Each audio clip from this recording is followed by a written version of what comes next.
마가복음 강해 쉬운 한 번째입니다. 15장 33절에서 41절 우리 죄 위에 죽으신 주라고 하는 제목 잡아봤습니다. 요즘 제가 굉장히 많이 흥얼거리고 또 많이 부르는 찬양 중에 하나입니다.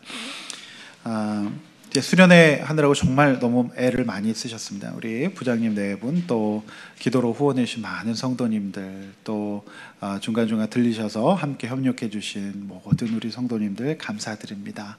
여러분들의 수고와 더 열심히 우리 다음 세대를 책임질 우리 청년들에게 꼭 열매 맺게 될 줄로 믿습니다. 감사합니다.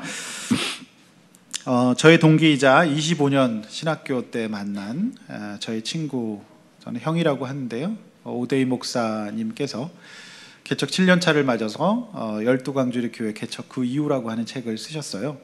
그래서 이 형이 책이 나오자마자 저한테 사인을 해서 보내주셨는데 이렇게 사인했더라고요. 사랑하는 형민아, 나보다 네가 더 부흥되고 잘 되기를 바란다. 그렇게 써가지고 저한테 보내줬어요. 근데 사실 형도 지금 많이 어렵습니다. 있는 것 없는 것 다 끌어모아가지고 2년 개척을 7년 전에 수원에 있는 동네 이름이 별로 좋지 않아서 파장동에다가 개척을 했어요. 파장동에다가. 형이 동네 이름 좀 그렇다. 파장동이 뭐냐 그랬더니 어려운 분들이 많이 사는 곳이래요. 거기서 이제 상가를 구하다가 어떻게 이제 좀 상가를 얻었어요. 근데 비싸게 이렇게 주고 인테리어를 정말 최선을 다해, 그 형도 대형 교회에 있었기 때문에 대형 교회에 맞게 그냥 천장형 에어컨 막 여러 대 하고 막 너무너무 잘해서 갖고 왔어요. 근데 이제 딱 개척 2년 만에 그 건물이 경매로 넘어가서 싹 다 잃어버렸습니다. 교회가 거의 공중분해될 지경에 이르게 됐어요. 그때 이 책에 보면 그 어린 딸이 만화를 이렇게 그렸어요. 아빠의 모습을 보면서 이런 만화가 있었어요. 아빠 이야기. 옛날 옛적이 아닌 지금 아빠가 살고 있었어요. 아빠는 교회 때문에 고민이 많아요. 왜냐하면 주인이 나가래요. 주인이 말하기를 빨리 나가. 아빠 말하기를 제발요. 어디로 이사 가야 할지 고민했어요. 하나님 도와주세요. 하나님 도와주세요. 그래서 교회가 옮겨졌어요. 하나님은 위대해요. 우리 가족이 행복해졌어요. 이제 나가라는 사람 없고 아빠 건물이래요. 이렇게 적어놨어요. 166쪽에는 형이 쓴 이런 내용도 있었습니다. 최근 몸이 많이 아팠다. 원인을 알 수 없다. 어떤 분은 내 증상이 공황장애 같다고 했다. 우울증이 심했고 어지러움과 답답함이 계속되고 오한이 들기도 하면서 손이 떨리고 심장이 뛰기도 했다. 처음에는 갑상선 질병이 재발한 줄 알았다. 증상이 점점 더 심해지면서 목회까지 그만두고 싶은 충동이 왔다. 이 시간을 이겨내기 위해 2주간 설교를 쉬었고 많은 책을 읽고 상담도 받고 치료도 받았다. 상담하시는 분은 나의 문제를 3가지로 요약했다. 지금 목사님이 아프신 첫 번째 이유는 갑자기 일어난 부담 때문입니다. 2번째는 아버지의 죽음 때문입니다. 3번째는 너무 마음 쓸 곳이 많은 것 때문입니다. 이렇게 썼어요. 경매로 예배당을 잃고 다시 새 교회로 이전하는 것은 형의 교회 형편에는 분에 넘치는 규모의 일이었죠. 할 수만 있다면 성도들에게 부담을 주지 않고 나 스스로 해결해 보려고 몸부림쳤는데 그 결과가 육체의 병으로 다가온 것 같습니다. 저는 이 형님의 모든 일을 옆에서 지켜보았습니다. 세상 참 마음 좋은 형이에요. 참 좋은 형인데 이 형이 왜 이렇게 갑자기 아프고 사람을 만나려고 하지 않을까, 그 생각을 했을 때 부목사 때는 100% 공감이 되지 않는 부분이 있었는데 지금 같은 길을 걷는 입장에서 공감도 됩니다. 오늘 본문에서 예수님에게 어두움이 임해요. 우리 형에게 어두움이 임했던 것처럼 하나님으로부터 버림받은 절망을 예수님 느끼세요. 죄 없으신 예수님께서 왜 이런 일을 당하신 걸까요? 그것은 다름 아닌 저와 여러분의 구원 때문이었습니다. 형이 만약 목회를 하지 않았다면 이런 일을 겪지 않았을 거예요. 그러나 형은 아버지 장로님으로부터 그리고 어머니 권사님으로부터 집안에 유명한 목회자들이 있는 오씨 집안의 사명자였습니다. 이유는 하나, 영혼 구원을 위한 사역에서 예수님의 뒤를 쫓아가는 주의 종들에게도 숙명과 같은 일은 이처럼 어두움을 겪게 되는 것 같습니다. 저는 오늘 우리 죄 위에 죽으신 주라는 제목으로 세 가지로 나누어서 저와 여러분이 함께 말씀 받고자 합니다. 첫 번째는 우리 구원을 위해 버림받으신 예수님이십니다. 33절에서 37절까지 말씀 다시 한번 읽겠습니다. 제6시가 되매 온 땅에 어둠이 임하여 제9시까지 계속하더니 제9시에 예수께서 크게 소리 지르시되 엘리 엘리 라마 사박다니 하시니 이를 번역하면 나의 하나님 나의 하나님 어찌하여 나를 버리셨나이까 하는 뜻이라. 곁에 섰던 자 중 어떤 이들이 듣고 이르되 보라 엘리야를 부른다 하고 한 사람이 달려가서 해면에 신 포도주를 적시어 갈대 꿰어 마시게 하고 이르되 가만두라 엘리야가 와서 그를 내려주나 보자 하더라. 예수께서 큰 소리를 지르시고 숨지시니라. 자, 제6시 기록되어 있죠. 저는 마가복음을 읽으면서 곳곳에서 느끼게 되는 게 마가가 굉장히 치밀하고 꼼꼼한 사람이라는 거예요. 마가는 예수님이 십자가에 달리시고 그리고 그 이후의 모든 과정을 3시간 단위로 그리고 예수님의 이 모든 정황을 팩트 위주로 담담하게 기록하고 있습니다.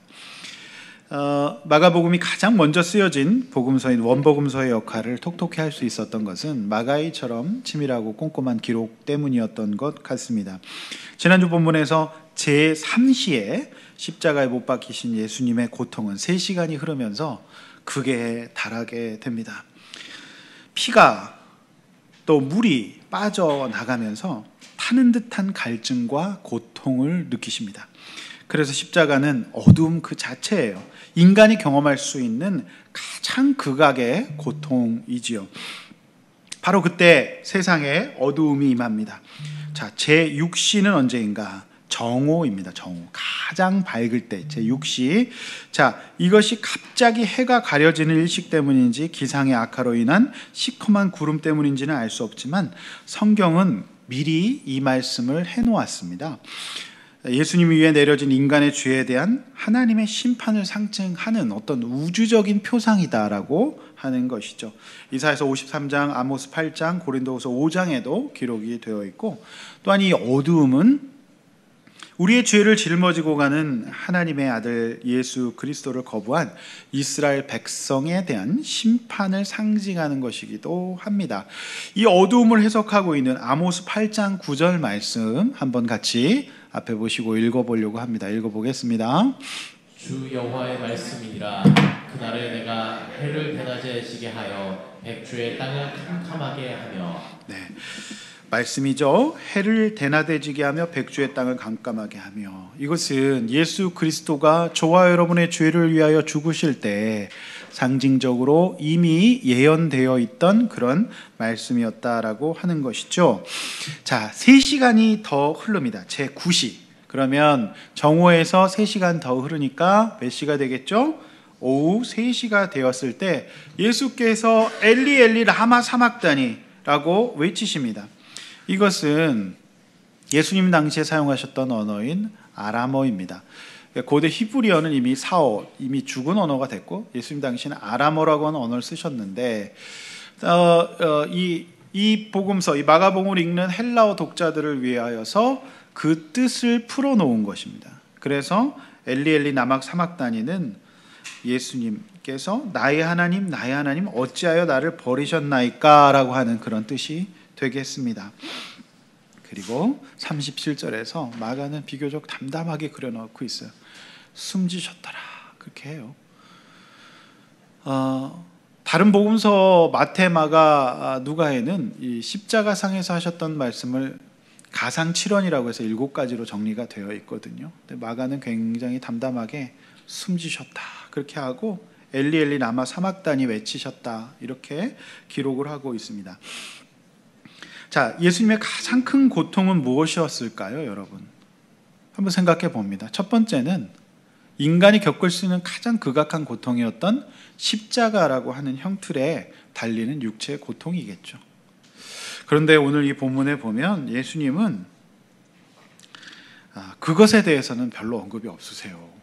예수님께서 가장 힘들어하고 고통스러워하셨다는 것은 하나님으로부터 버림당하는 고통이에요. 단절되는 거죠. 예. 이 십자가형은 물과 피가 다 빠져나가서 결국 심장이 파열돼서 죽는 형입니다.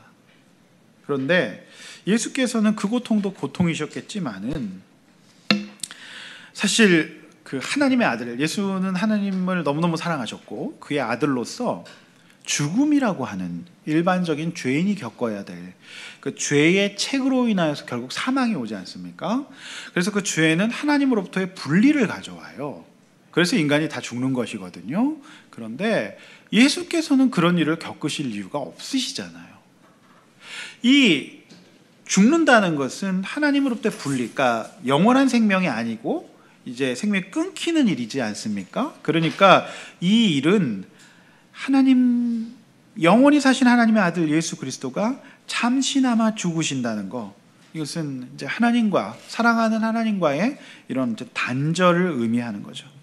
예수께서는 그것을 버림받는다는 것으로 느끼신 것 같습니다. 이것은 죄인이 당해야 될 일이에요. 저와 여러분이 당해야 될 일이에요. 그런데 예수께서 왜 이런 일을 당하셨을까요? 저와 여러분이 당해야 될, 우리가 영원한 생명을 얻고 우리는 이제 더 이상 죽음이 없는, 부활이 있는 사람들 아닙니까? 영원한 생명이 있는데 우리가 당해야 될 그 죽음을 대신 주께서 겪으셨던 겁니다. 이것은 하나님을 아버지로 둔 아들 예수 그리스도의 숙명이자 사명이셨던 것 같아요.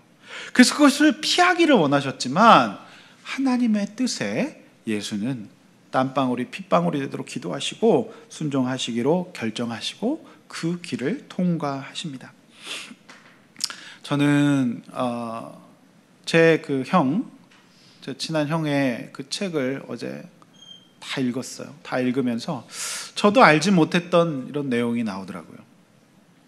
마음이 참 아팠어요. 형이 저에게도 그 얘기를 자세하게 하지는 않았는데, 이제 형님이 어렵게 이제 수원에 교회를 개척했어요. 그런데 아버지 어머니는 연로하신 아버지 어머니는 수원으로 날마다 오셔서 예배를 드리셨다고 해요. 이 아버지 어머니 형님의 고향은 경상북도 의성입니다. 어머니 아버지는 상주 터미널까지 차를 가지고 오셔서 차를 대놓고 버스를 타고 동서울 터미널로 오셔서 동서울 터미널에서 지하철로 사당까지 오시고, 그리고 사당에서 다시 수원으로 버스를 타고 오셔서 예배를 드리셨대요. 그리고는 예배를 드리고는 급하게 점심을 먹고 바로 출발해야 밤 늦은 시간에야 다시 이 의성에 도착할 수 있는 그런 스케줄이었습니다. 형은 아버지에게 이렇게 얘기했대요. 아버지 힘드신데 왜 자꾸 오세요? 저 목회 잘할게요. 안 오셔도 돼요. 그러면 아버지는 이렇게 대답하셨답니다. 힘 하나도 안 든다. 교회 오면 힘이 나고 기뻐서 더 행복하다. 그렇게 얘기하셨다고 해요. 근데 저는 몰랐던 얘기에 책에 써 있는데 저도 참 형이 힘들었겠구나 싶은 게, 문제는 그 다음에 일어나는데, 이 아버지가 70이 넘으셔서 이제 은퇴하셨어요. 시무장로가 아니시고 원로장로로서 교회에 계셨어요. 그런데 이제 그 아들이 힘들게 교회를 개척했다고 하니까 그래도 자리라도 채워주려고 열심히 교회를 나오시지 않았겠어요? 그런데 그 시골 교회에서 그 아버지를 하고 경쟁관계에 있으셨나 봐요. 어떤 장로님이 원로 장로인데 교회를 이제 안 나온다고 1년 동안 아들 돕는다고 예배드리려고 한 그 장로님을 출교했어요. 교회 주일 예배를 참석하지 않는다고. 그래서 이 장로님은, 아버님은 살다 보면 시골 사람들이 갈등도 생기고 그러니까 곧 풀리겠지, 그렇게 하고 그냥 수차 조롱 당하고 그냥 거기서 예배를 잘 드렸대요. 그런데 그래도 예배를 계속 드리니까 이 시골 교회에 있었던 또 다른 어떤 장로님이 그냥 이명증서를 써가지고 제 친구 형님의 교회로 보내버렸대요. 이제 그만 나오라, 출교하는 그런 조치였습니다. 원로 장로가 1년간 주일 예배를 참석하지 않고 아들이 세운 개척교회를 도우러 갔다는 것이 그 7위의 이유였어요. 그리고 이 아버지 장로님의 낙은 오랫동안 노예 생활을 하셨기 때문에 주변에 있는 노예 장로님들과 교제하는 게 낙이었는데 이제 노회 공문을 보내서 출교 당했으니 노회 활동을 할 수 없다고 통보했다라고 하는 거예요.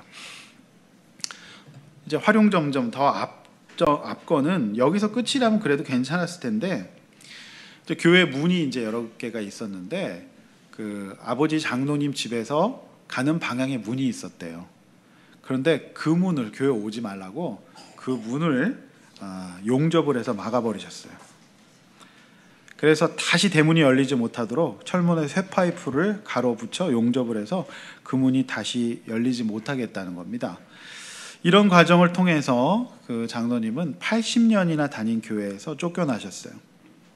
근데 이 일이 있은 후 2년이 지나서 아버지는 결국 몸에 병을 얻으셔서 그 병을 이기지 못하고 투병하시다가 천국으로 가셨답니다.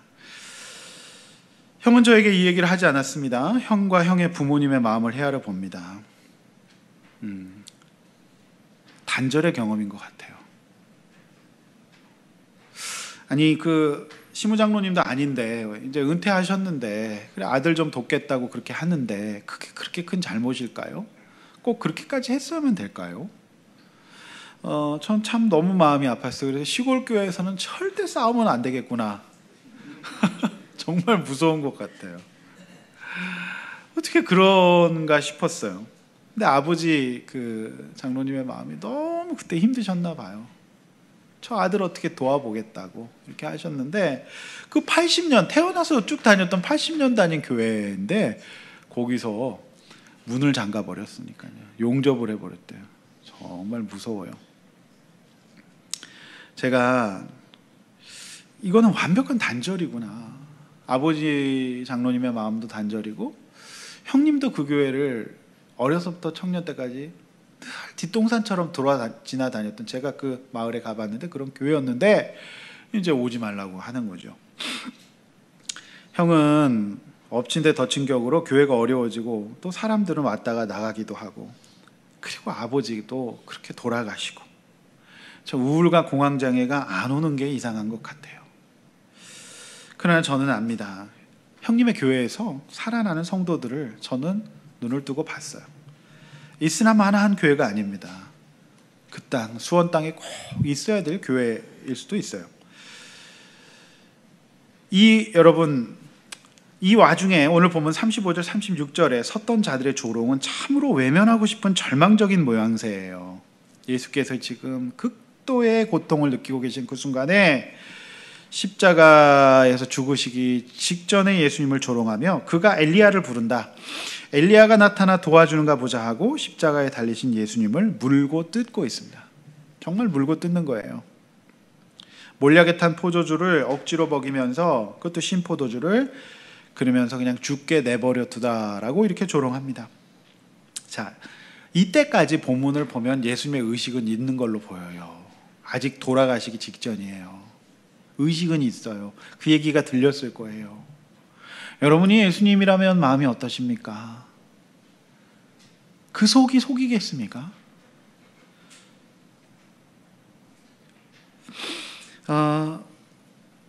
예수님이 하나님과의 단절을 고통스러워하시고 계셨던 그때 함께 울어주고 공감해 주지는 못할 망정 예수님을 향하여 조롱하고 욕하는 사람만 가득했습니다.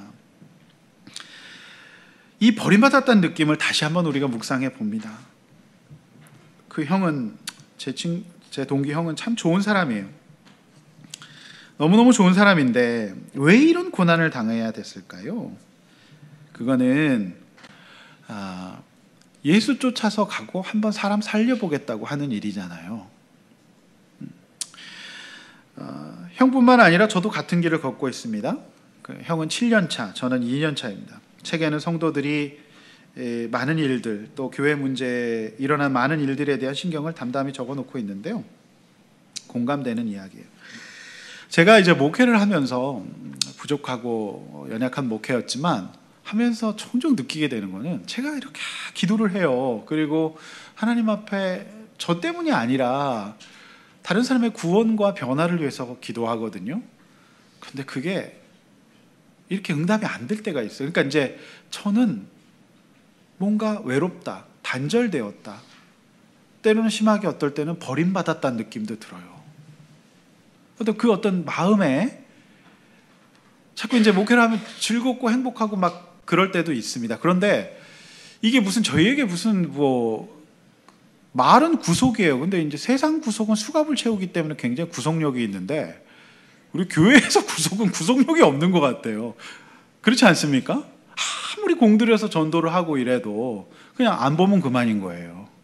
그러면 정말 애를 쓰고 기도하고 어떻게든지 섬겨서 변화시켜 보려고 했는데 그게 이렇게 잘 안 되면 마음속에서 어떤 그 단절된 느낌, 하나님의 응답하지 않는 느낌, 이론으로는 그것이 하나님의 뜻이고 섭리라고 알지만 감정은 외로움과 나홀로 있는 것 같다는 느낌을 받을 때가 사실 목회자에게 종종 있어요. 그렇지 않겠습니까? 그런데 저는 십자가에 달려 계신 예수님 앞에 곁에 서 있던 자들의 행동을 보면서 예수님의 마음은 갈기갈기 찢어지셨겠구나라는 묵상을 했습니다. 그러나 이것이 우리 예수 믿는 사람들이 가야 될 길이라고 하는 것이 깨달아졌어요. 형님도 저도 우리가 다른 사람을 위해서 한번 살아보겠다고, 구원에 도움이 되겠다고 한번 살아보겠다고 결심하지 않았다면 이런 일을 겪지 않아도 될 것이었을 겁니다. 그런데 예수님이 겪으신 감정, 그 마음, 예수의 제자들이 주의 길을 따르며 구원의 사역을 감당하시면서 겪는 감정은 어쩌면 정한 길이고 피할 수 없는 길이다라고 하는 것을 묵상하게 됩니다. 사람의 구원은 쉽게 일어나지 않아요. 구원은 절대로 공짜가 아니기 때문에 그래요. 누군가의 구원을 위해서 내가 하나님의 제물로, 내 인생이 하나님의 제물로 쓰여질 수도 있어요. 겨울바람 차가운 냉기로 느껴지는 단절의 경험, 버림받은 것 같은 경험을 할 수도 있습니다. 형이 책에 보면 허드슨 테일러의 얘기도 나와요. 허드슨 테일러가 목숨을 걸고 서양 사람이 변발을 하고 중국으로 들어갔는데 아무도 예수를 안 믿는 거예요. 거기서 허드슨 테일러는 깊은 영적 우울에 빠집니다. 그래서 철수할까를 생각합니다. 그런데 선교사님 그렇게 얘기했다고 해요. 허드슨 테일러야, 너는 네가 그 열매를 못 볼지라도 네가 거기 그냥 살면 된다. 그것이 너의 사명이다. 그렇게 얘기했다 그래요. 그 선배 동료 선교사의 조언대로 이제 허든슨 테일러 선교사님, 그 유명한 OMF 선교단체의 이제 창시자가 되어서 지금도 OMF는 정말로 건강하고 좋은 선교 단체로 자리매김을 하고 있습니다. 저는 자녀들도 한번 생각해 봤어요. 자녀들. 자, 우리가 특별히 예수 믿는 자녀들을 기릅니다. 그리고 우리의 자녀들이 영적으로 변화되고 구원받기를 원해요. 그리고 또 다른 사람들을 위하여서 도움되는 영적 후사가 되기를 원해요. 그런데 여러분, 우리가 정말 자녀들을 위해서 희생하고 전부를 드립니다. 그런데 여러분, 자녀들 어떠신가요? 자녀들은 부모의 수고를 조롱하며 불고 뜯지 않나요? 가만 좀 내버려 두라고. 엄마 아빠가 없었으면 좋겠다고. 그래가지고 우리가 수련회에서 지난번에 이제 10명인가 몇 명 적어가지고 마지막 누굴 남기는 막 이런 프로그램 하는데 글쎄 그냥 제일 먼저 태워버려야 될 사람이 부모를 적어내는, 그래서 자식을 보았어요. 이런 자식을 보았나? 네? 근데 우리가 알다시피 우리가 우리 자녀들을 어떻게든지 영적 후사로 구원받은 자녀로 양육해 보려고 애를 쓰는 행동들이잖아요. 그런데 그 자녀는 그걸 몰라요. 그러면서 저희 아들만 해도 나는 왜 목사의 집에서 태어났냐고, 아빠 엄마 바꿔달라고 막 이런 얘기도 해요. 세상 편한 게 저희 아들인데도 지 입장에서는 그런가 봐요. 네, 그럼 저는 참 속이 상해요.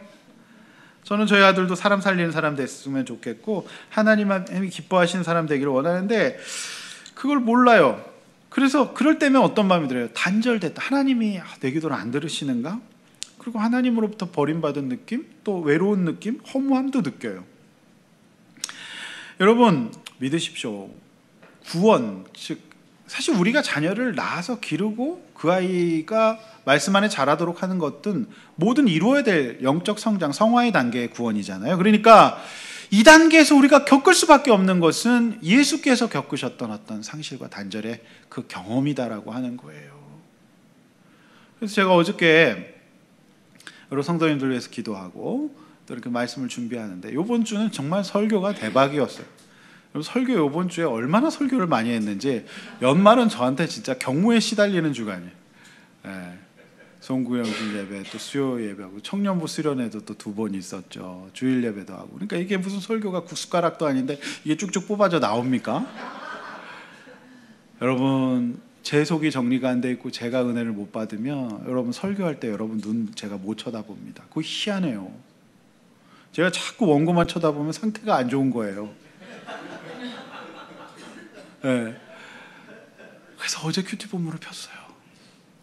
그랬더니 하나님이 사람을 지으셔서 코에 생기를 불어넣으셔. 성령이죠. 그래서 제가 그 말씀부터 하나님, 저 설교 너무 많이 해서 힘든데 오늘 또 무슨 설교해야 될까요? 저에게 성령을 주세요 하고 이렇게 적었어요. 그리고 또 말씀을 쭉 묵상하니까 너에게 돕는 배필을 주었으니 돕는 배필이 너의 뼈 중에 뼈, 살 중에 살이라고 해서 그럼 아내한테 얘기를 하고 서로 기도 부탁해야 되겠는가. 그러니까 우리가 서로 너무 바빠갖고 또 그 얘기는 못했어요. 사실 저희 아내는 지금 제 인생에 지금 최고로 저를 도와주고 있습니다. 네, 저렇게 열심히 일하는 거 내가 처음 봤어요. 네? 그러니까 제가 이렇게 마음이 조금 뭉클해지는 게 있더라고요. 그러면서 말씀이 일어나기 시작하더라고요. 누워있던 말씀이 일어나기 시작하는데, 야 형민아, 네가 목회 조금 한다고 애쓴다. 근데 너 마음속에 네 맘대로 기도해도 응답 안 되고 자꾸 외로운 느낌도 들고 거절되는 느낌도 들지. 뭉클하면서 이 말씀 받더니 예수께서 저와 여러분의 구원을 위해서, 저의 구원을 위해서 그 길을 겪으셨더라고요. 엄청난 마음고생을 하신 거예요. 그러면서 여러분, 제 마음속이 어두움이 있었는데 정말 그 어두움이 싹 이렇게 옮겨지는 느낌이, 영적으로 눈이 이렇게 싹 밝아지는 느낌이 들더라고요. 그래, 예수께서 이 길을 그러니까 예수님 따르는 제자에 있어서 필연적으로 겪을 길은, 우리가 누구를 위해서 기도하고 다른 사람들을 위해서 어떻게 애를 써도 때로는 그렇게 이렇게 어두움과 상실과 거절의 경험을 받을 수도 있다는 것이죠. 그러면서 너무 저는 위로가 되고, 결국 예수 그리스도는 부활하지 않습니까? 할렐루야. 여러분, 모든 사람 살리는, 그냥 성도도 성도지만 우리 자녀를 기르는 일에 있어서 똑같아요. 저희 딸이요, 이제 참 저희 딸이 저는 마음이 많이 가고 사랑해요. 왜냐하면 얘가 태어나면서 워낙 약하게 고생하면서 6개월 만에 미숙아로 800g 태어나지 않았습니까? 그래가지고 마음이 많이 애가 있어요. 제가 왜 지난 송구영 10대 호흡 얘기를 했냐면, 걔가 호흡기를 달고 집에 왔어요. 여러분, 병원에 의외로 자가호흡이 안 되는 사람이 무지하게 많습니다. 그래서 신생아 중환자실의 어머니 아버지들은 호흡기 뗐다고 박수치고 할렐루야 해요. 그러니까 우리가 호흡을 한다는 게 얼마나 소중한 일인지 몰라요.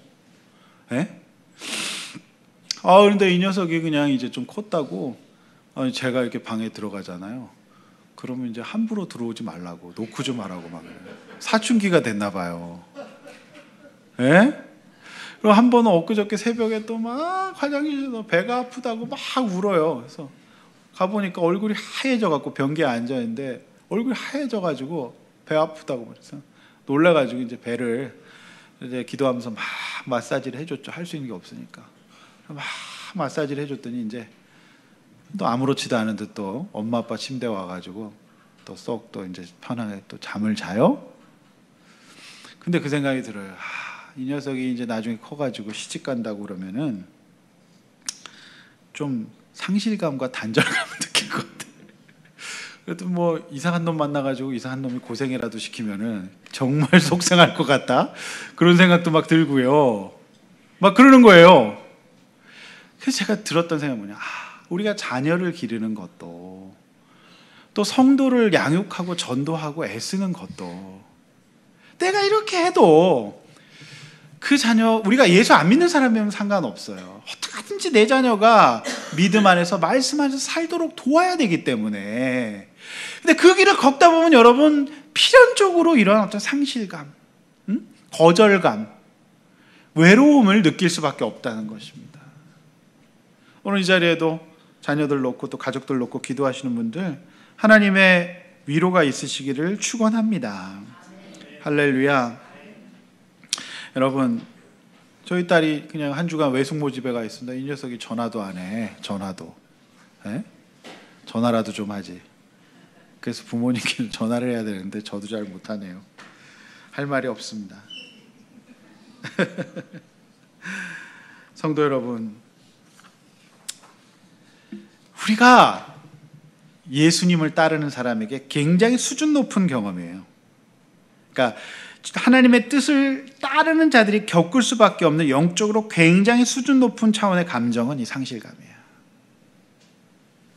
따라서 우리가 주회를 하면서 또 복음을 전하면서 누군가를 섬기고자 할 때, 우리 자녀를 기를 때, 또 누군가의 변화, 내 배우자의 변화를 놓고 기도할 때 그런 일이 있을 수 있어요. 그러나 이 어떤 버림받은 경험, 이것은 저는 우리가 사람을 살리는 데 있어서 반드시 있어야 될 일이고, 그리고 이것이 나중에 또 다른 사람들을 살리는 데 큰 도움이 될 줄로 믿습니다. 할렐루야.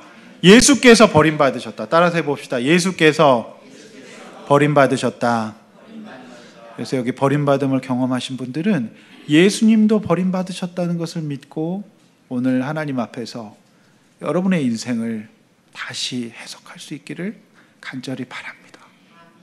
버림받은 사람이 있다면 주님 앞에서 나뿐만 아니라 예수도 버림받으셨다고 믿으시고 오늘 이 자리에서 다시 세임 얻으시기를 바랍니다. 이렇게 한번 나눠봅시다. 성도로 살아가면서 하나님이 나를 버리셨다는 느낌이 들었을 때가 언제입니까? 성도로 살아가면서 내가 예수 믿지만 하나님이 나를 버리셨다는 느낌 들 때 언제입니까? 주님께서 저와 여러분을 부활시키실 줄로 믿습니다.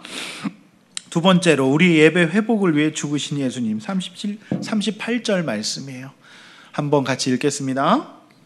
이에 성소 휘장이 위로부터 아래까지 찢어져 둘이 되리라. 성소 휘장, 예수님이 죽으심은 우리의 예배 회복을 위해서입니다. 죄 가운데 있는 백성들은 온갖 우상을 숭배함으로 하나님을 온전히 예배 드리지 못했어요. 성소는 그야말로 불완전한 장소예요. 진입장벽이 너무 많았어요. 여기서 성도는 구약의 성소예요.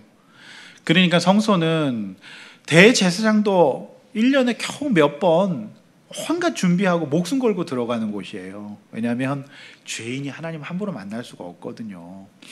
율법 온전히 지키는 사람이 없잖아요. 그래서 대제사장도 속죄제를 드리고 가는 거예요. 자신을 위해서. 그런데 오늘 본문에 성소의 휘장이 위에서부터 아래로 찢어졌다 그러잖아요. 이건 사람이 한 것이 아니에요. 큰 휘장이 어떻게 찢어져요? 예수께서 저와 여러분의 이제 진입장벽 없는 율법이 아닌 죄인이지만 주께서 단절을 경험하심으로 저와 여러분이 이제 예배드리라고, 이제 하나님의 자녀로 소통하며 살라고, 어디를 가든지 성경 펴서 말씀 묵상하고 힘들 때 정신 차리라고 우리 주님께서 저와 여러분들을 온전케 하셨는 줄로 믿습니다. 여러분, 여기가 9층이 아니라 1층이에요. 만약 우리가 예수님 시대에 살았다면 꿈도 꿀 수 없는 일 아닙니까? 38절은 성소의 휘장이 위로부터 아래로 찢어져서 둘이 되었다고 기록하고 있습니다. 보통 어떤 큰 직물을 찢을 때 아래로부터 찢습니다. 위에서부터 찢을 수가 없지 않습니까? 그러므로 구약의 성소, 성전은 없어지고 이제 예수님께서 새로운 제사의 시대를 완성하시겠다는 것이 되겠습니다. 어제 우리 청년부 수련회가 있었어요. 청년부 수련회 부장 부감님은 전날부터 어린 두 아들을 데리고 교회 와서 주무셨어요. 왜 굳이 교회 와서 주무시냐 그러니까 이유는 애들을 재우고 다음날 새벽부터 개회 예배 큐티나는 폐회 예배 설교를 준비하시기 위함이었다 그래요.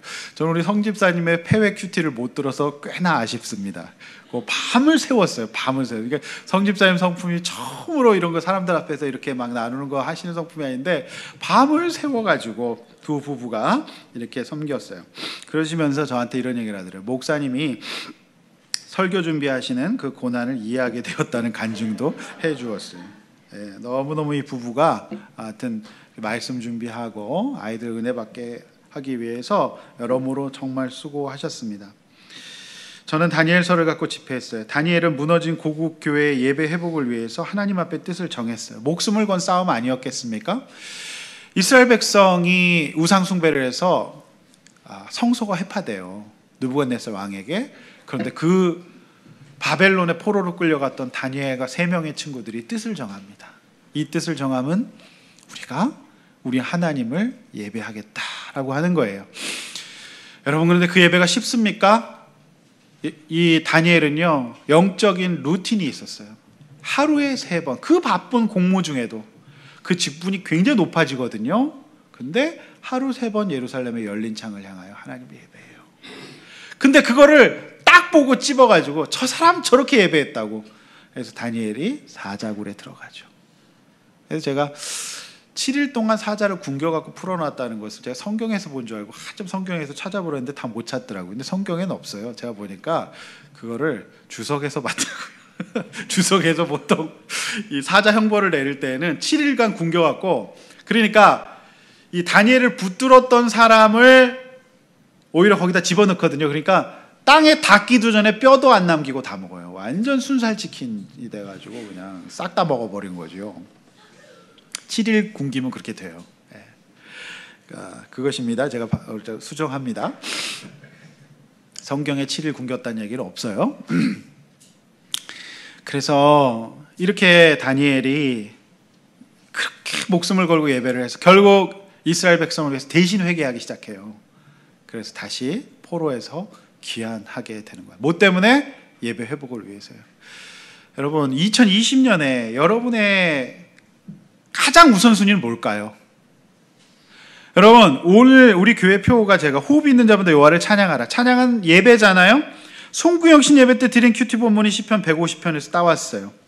그래서 2020년에 우리가 가장 사모하고 가장 중요하게 여겨야 될 것은 우리가 하나님 앞에 큐티가 회복되고 예배가 회복되고 목장이 회복되고, 그래서 하나님 앞에서 새롭게 변화될 수 있는 저와 여러분이 되시기를 간절히 소원합니다. 성소의 휘장이 찢어진 게 바로 그거죠. 네. 그래서 오늘 제가 이제 저 문을 양쪽에서 이렇게 열리게 이번 주에 해놨어요. 그러니까는 이제 열린 문을 양쪽을 밀고 꼭 들어오십시오. 네. 네. 우리 교회는 진입 장벽이 없잖아요. 이 9층도 아니고 1층에 얼마나 좋아요, 그죠? 사실 지금쯤 막 주차 때문에 난리가 나야 되거든요. 근데 지금 굉장히 지금 주차 자리가 좀 있네요. 네. 동네에 지금 막 민원이 막 폭주해야 되는데. 우리 시간 2020년에 우리만 예배드리는 것이 아니라 우리 주변의 많은 영혼들을 주님의 말씀 앞으로 전도하고 할 수 있길 원합니다. 우리 청년부 수련회에서 그래도 우리 한 영혼이 오늘 저에게 등록서를 냈어요. 권유민 형제, 할렐루야, 축하합니다. 예. 근데 우리 권유민 형제가 집에 갔더니 어머니 다른 교회 다니시는데 유민이 얼굴이 환하더래요. 어둠에서 빛으로 나왔어. 할렐루야. 성도 여러분, 2020년 이렇게 한번 나눠봅시다. 새해 가장 큰 계획은 뭔가요? 무엇보다 찬양과 예배 회복으로 삼아야 되지 않을까요? 이거 없으면 안 돼요. 그래서 일단 예배가 회복이 돼야 돼요. 일단은 큐티가 회복이 돼야 됩니다. 성소가 열려 있습니다. 네, 마지막 세 번째, 자, 멀리서 바라보는 자들 위해서 죽으셨어요. 39절 41절 읽습니다. 시작. 예수를 향하여 섰던 백부장이 그렇게 숨지심을 보고 이르되 이 사람은 진실로 하나님의 아들이었도다 하더라.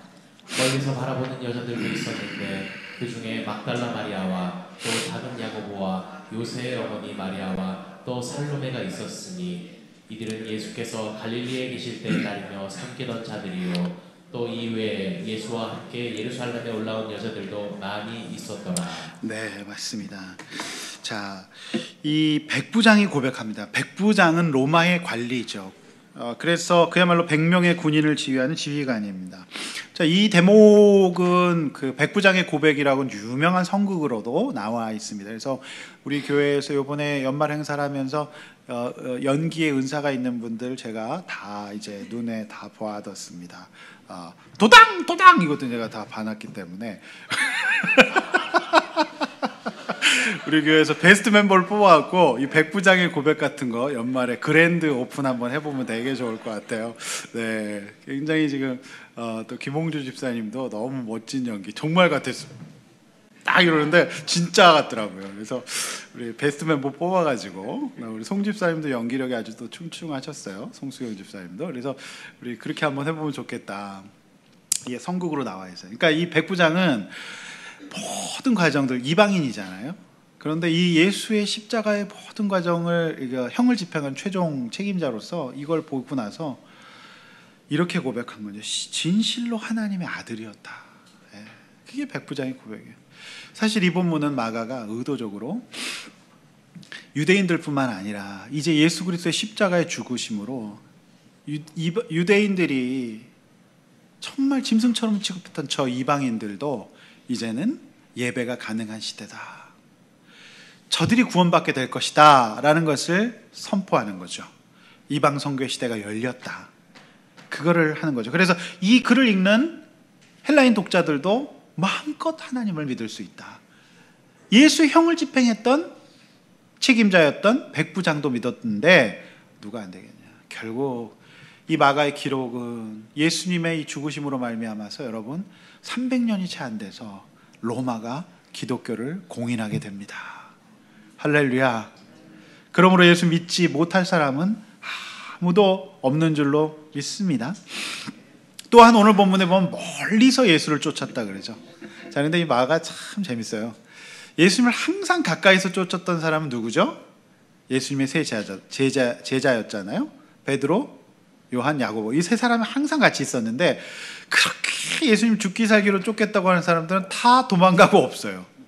네. 그나마 오늘 굉장히 지금 이게 대비가 되는데 세 여인이 그러니까 지금 꼭 집어서 얘기하고 싶었던 것 같아요. 제가 볼 때는 마가가 너희 짐승 같은 남자 사람들아 다 어디 갔느냐. 여기에 멀찌감치 쫓았던 세 여인밖에 없지 않느냐. 일부러 그렇게 이야기하는 것 같아요. 그래서 마가가 제일 좋아하는 숫자는 몇일까요? 네, 3이에요. 그냥 제 추측입니다. 마가는 아마 과잠바를 입고 다니면 3번이라고 아마 제가 써가지고 입고 다녔어요. 3시간 단위 굉장히 좋아하고요. 3명 굉장히 좋아합니다. 자, 또 뭐 성경 읽으면서 그냥 누리는 재미 중에 하나예요. 자, 근데 멀리서 쫓았어요. 자, 왜 그랬을까요? 무서웠겠죠. 도당 소리 들을까 무서웠겠죠. 그러니까 저는 이것도 굉장히 상징적인 것 같아요. 저와 여러분이요, 멀리서 주님을 쫓아요. 여러분, 앞에 보십시오. 2019년 주님과의 관계가 가까웠나요? 멀었나요? Closer to God. 더 주님께 가까이 가야 되지 않을까요? 쫓긴 쫓지만 멀리서 쫓으면 어떨까요? 자, 그래서 이거는 적용 이렇게 해야 돼요. 일단 우리 여집사님들이 그나마 멀리서 쫓았다고 봐요. 그러면 여집사님들 더 가까워져야 되고, 아예 안 보였던 남집사님들은 그나마 멀리 일단 오시길 바랍니다. 네? 그게 적용이에요. 그런데 늘 공동체가 함께 간다 말씀드렸죠. 다니엘과 세 친구. 이 세 친구가 더 위대해요. 사실은 처음 풀무불에 들어간 거는 다니엘이 들어간 게 아니라 누가 들어갔나요? 세 친구가 들어가요. 근데 원망하지 않아요. 그때 한 유명한 말 뭐죠? 그리 아니하실지라도요. 네. 그렇게 공동체가 함께 갔기 때문에 오늘 그 4명의 이 친구들이 이스라엘을 다시 귀환하도록 어떤 초석이 된 줄로 믿습니다. 그러니까 2019년에는 우리가 다 지났다고 한다면 이제 2020년에는 여러분이 하나님께 더 가까이 갈 수 있길 원합니다. 그리고 우리 공동체로도 더 가까이 들어갑시다. 할렐루야. 그러한 저와 여러분 되시기를 간절히 부탁드립니다. 특히 여성분들은 예수님을 띄엄띄엄 보거나 멀리서 보지 마시고 아예 턱 밑에서 보시기를 바랍니다. 아예 턱 밑에서 바싹 붙어서 예수님께 가까이 갈 수 있는 새해가 되길 원하고, 이제 남자분들은 제발 예배 때 얼굴을 좀 잘 보여주시기를 바랍니다. 아시겠죠? 그걸 놓고 우리가 기도를 많이 해야 될 것 같아요. 이렇게 한번 나눠봅시다. 자, 새해를 맞이한 지금 나와 예수님과의 거리는 가깝습니까? 멉니까? 올 한 해 동안 어디에 더 가까이 가야 될 것인지 오늘 결단하시는 저와 여러분 되시기를 바랍니다. 말씀을 맺겠습니다. 새해 첫 주 예배를 드리고 있습니다. 사랑하는 성도 여러분, 오늘 새해 첫 주에 예수님께서 십자가에 죽으시는 본문을 주신 이유가 있다고 봅니다.